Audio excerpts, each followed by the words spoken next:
Hello everyone, today I'm going to show you how to set up hotspot on iPhone. Okay, let's start the video.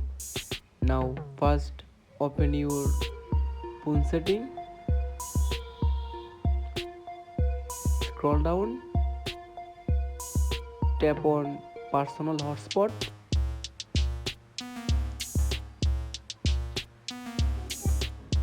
Now tap on Wi-Fi password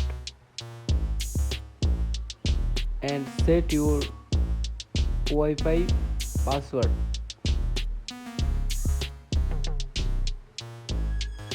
Click on done.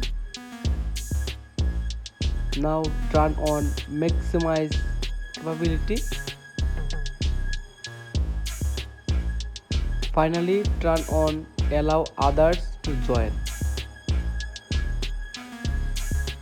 Finally set up your personal hotspot step by step. I hope solve your problem. Subscribe if you like the video. Thank you.